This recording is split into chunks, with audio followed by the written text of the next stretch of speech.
Welcome to the Everly Enchantments Jewelry Tutorial channel.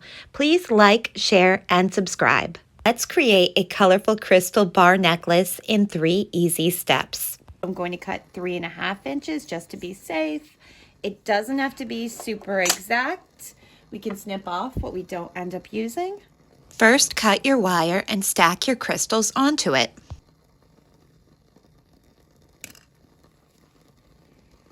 Put my flush cutters to the side and my jewelry wire.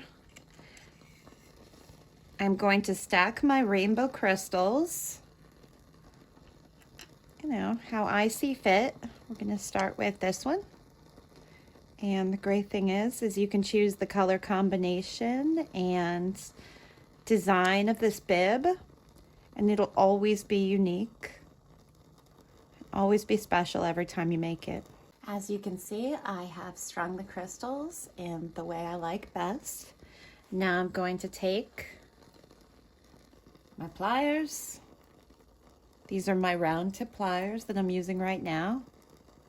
And I'm going to pinch down about, looks like we're going to do it about a 1/2 to 3/4 of an inch down. I'm going to pinch and bend the wire around, forming a loop.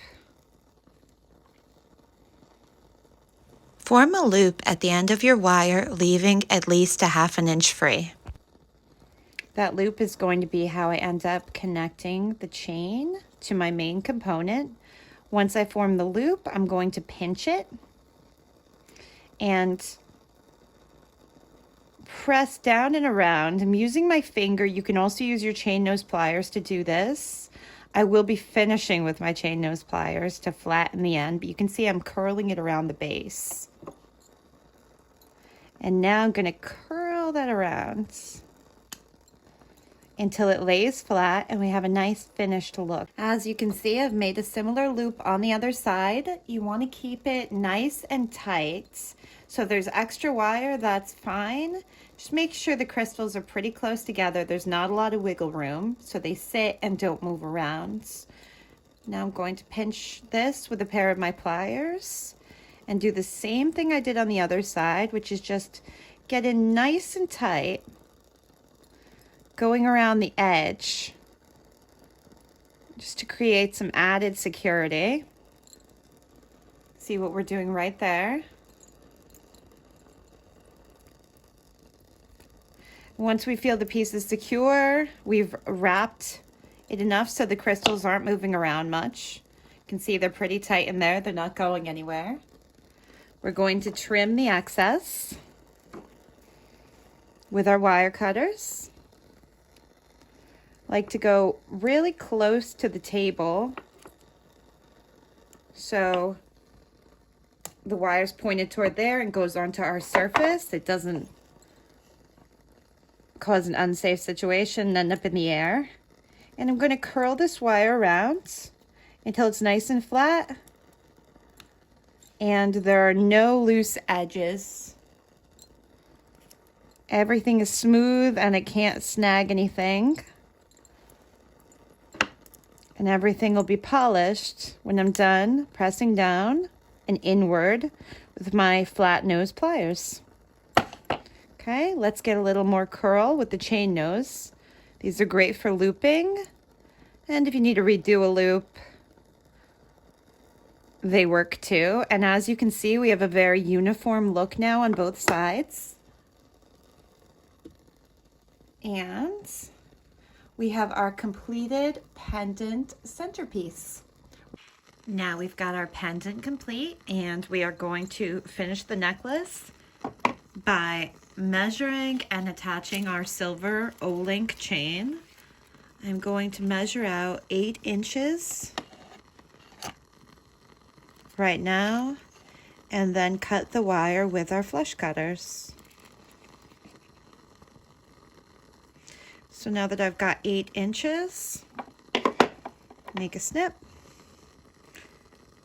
aiming it toward the table so there isn't any metal flying around.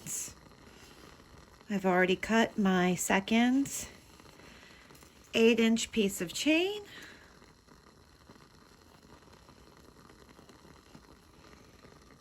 We will be attaching both with some 5 to 6 millimeter silver jump rings.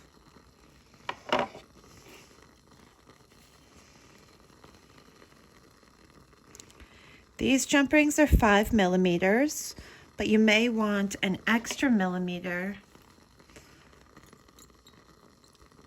if you have bigger crystals that you're using for the bib, or just a little added security of having a bigger ring. They'll both look great. It's a very small difference in size. We're going to open the jump ring with our pliers.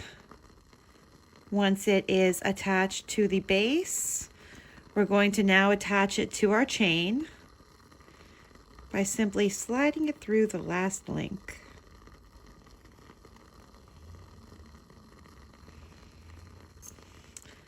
We use our flat nose and chain nose pliers in unison, pushing the seams of the jump ring toward each other to close. And we're going to do the exact same thing on the other side. As you can see, our main rainbow bar of crystals centerpiece is attached to 8 inches of silver chain on each side now via closed jump ring. We're going to take another jump ring in the same size right now, and we're going to open it up at the seam with our flat nose and our chain nose pliers on either side, pushing the seams away from each other. Going to slide that onto the end of what will be the right side of the necklace. Right now, we just slid an open jump ring through the end of the right side of our necklace. We're going to take this jump ring and attach it to a lobster claw clasp. We usually do this for the right side of the necklace because I'm right-handed and I want to use the right side lobster claw clasp to open my necklace. For someone who's left-handed, you might want to do this on the other side. I'm going to then close my jump ring in the opposite way that I opened it by pushing the seams toward each other with our 2 pairs of pliers until they meet and the lobster claw clasp is secure. On the other side, I'll be taking another jump ring of the same size and opening it with my flat and chain nose pliers, pressing the seams outward, grasping the last piece of chain, the last link of chain on this side, sliding it right through. I'm going to add a little flourish to this design with just a rose gold round at the end. This one's about, I'd say this one's about 1 centimeter. And you could easily not add this and just close the silver jump ring and use that as your end piece. I just thought this would be a fun way to finish our design. It's completely optional. Either way, you close this last jump ring up, and now your necklace is complete. It can be fastened securely with your lobster claw clasp and the last jump ring that's been closed on the other side.